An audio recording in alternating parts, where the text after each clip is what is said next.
this Norlake topping cooler, and they're saying it hangs right at 40 all the time. It just never pulls down. And they found that out because during a health department inspection, the milk was right on the edge, and that's no good. So what I'm gonna do is I'm gonna put in my CPS temperature probe. Okay, we're gonna let it just marinate in here in the box for a little while and see what happens. I've got a hunch that, because I know these coils are clean, because this company, this location does preventative maintenance with me. But look, that's the only airspace. This little gap right here is the only space, and I can feel it is hot in there. But look, you got no air coming there,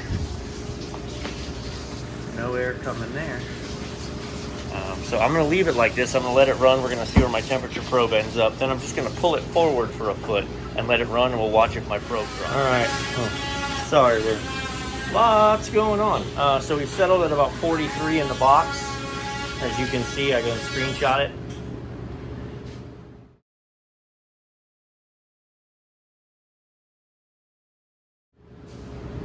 All right, now let's pull it forward.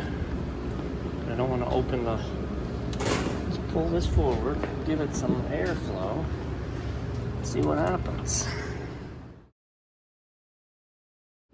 Okay, so our temperature's actually going up. I haven't opened the door. Let's see. The thermostat's all the way to cold, but she ain't running. So let's see if it's because the condenser fan's dead. Compressor's going off on high head. Alright, so the compressor is blazing hot and the fan wasn't running. Neither was the compressor. I assumed it was off on thermal. Incorrect, because they both just came on.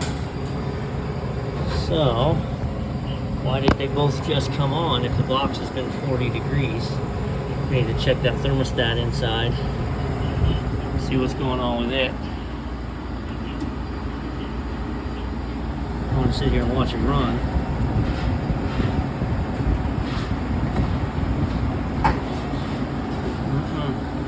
Because yeah, we got clean coils because we do preventative here. Yeah, this compressor is very hot. I feel the suction line coming back.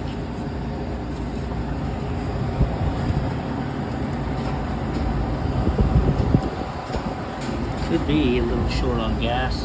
I could hook my stubby up to it and see. I don't like doing that till I feel like there's a reason to. But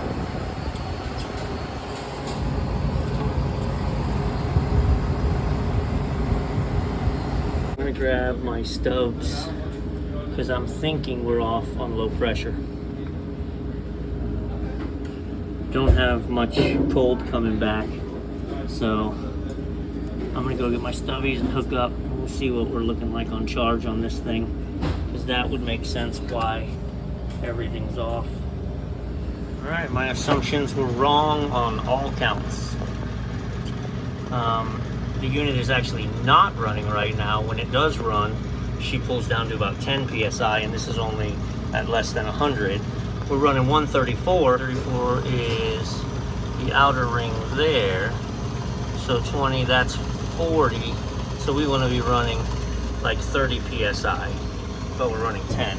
It's only 20 ounces. So what I'm going to do is I'm going to leak check the system, see if I can't sniff anything out. And then I'm just going to recover the charge and weigh in 20 ounces and start fresh. All right, so we're doing the recharge. 20 ounces, so 1 pound, 4 ounces. I actually left the unit plugged in and she's already kicked on. We'll see. All right. At 1 pound, 4 ounces, it's pinging back and forth. We are now running on 134. We're running a sub, gosh, it's hard to see because the needle's right there, right? So you can punch it in your PT chart. 30 PSI, I'm pretty sure that's a 30 degree coil at the moment.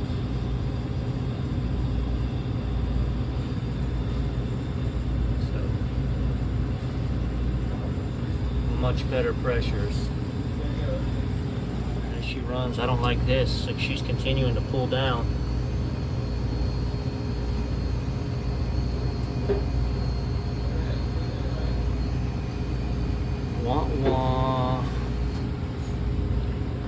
TXV problem. Yeah, look, she's pumping down. So why did she pump down?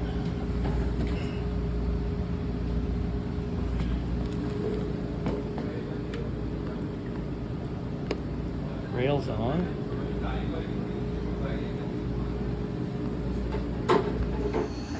Okay, this one's being a real pain. Quick rundown of how this system works is there's two solenoids. Those are both energized. I verified that, and they are opened up.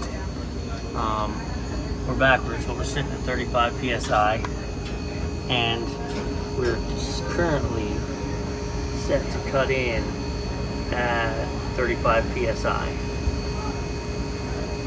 And I took my meter and metered across that, and we're open. I have 120 volts across, which means I'm off at the low pressure control. I'm gonna tweak the low pressure control up and see if it responds and see what happens. But we may have also a low pressure control, which would make sense, right? Everything's connected. You've been running short on refrigerant, so you've been short cycling. So that pressure control has been on, off, on, off, on, off, on, off 100 times more than it should have been. So I tapped the pressure control and everything started. Alright. And we're running right like we need to be.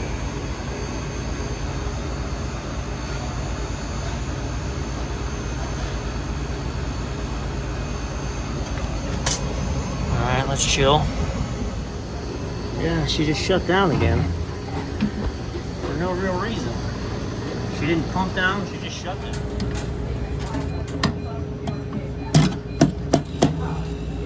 Look. So, it's wrong about a lot of things here, but take a look. But I'm gonna use the gauge to put some pressure on the low side. There it goes.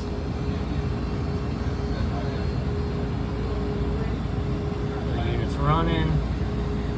She hangs out at 20 right where she should for a while, and then she pumps down.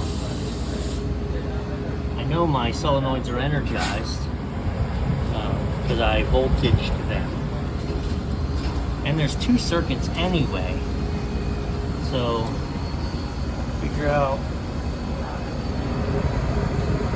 I don't feel a restriction there. My head pressure doesn't say restriction, but we're definitely running down to 10 and then shutting off.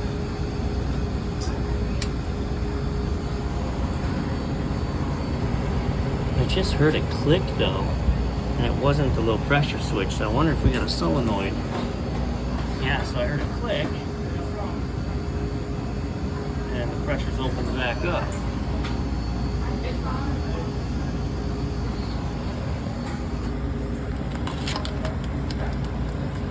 Let us. This is our cabinet solenoid, right? And then it don't pull much, but it pulls. So we can see as we're operating and our pressures are good, is our thermostat dropping out.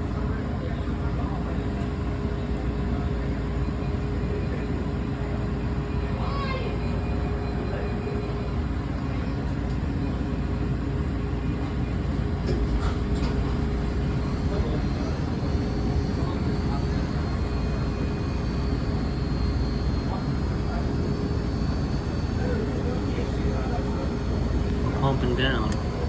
The cabinet solenoid's still open, so we shouldn't be pumping down.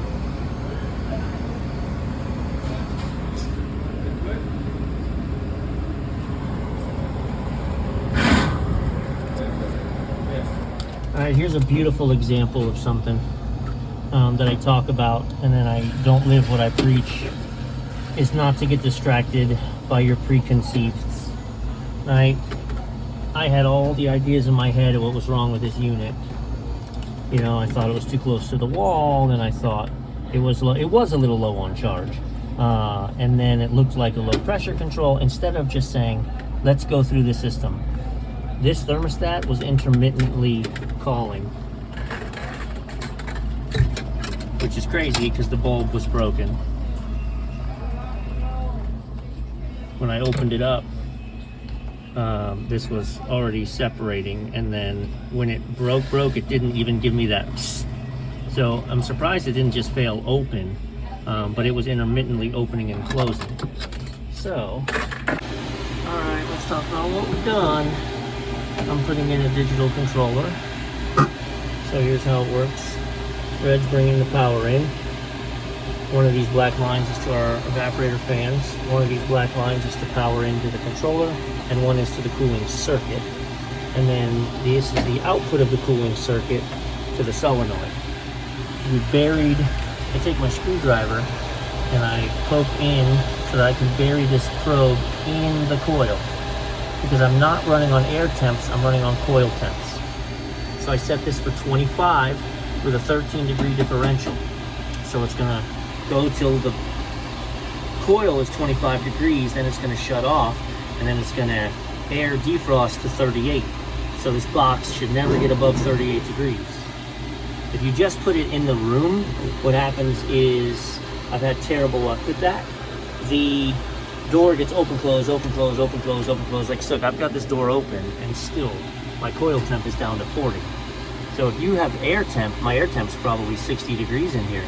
It'll just run and run and run till it freezes up, and it never gets it done. So,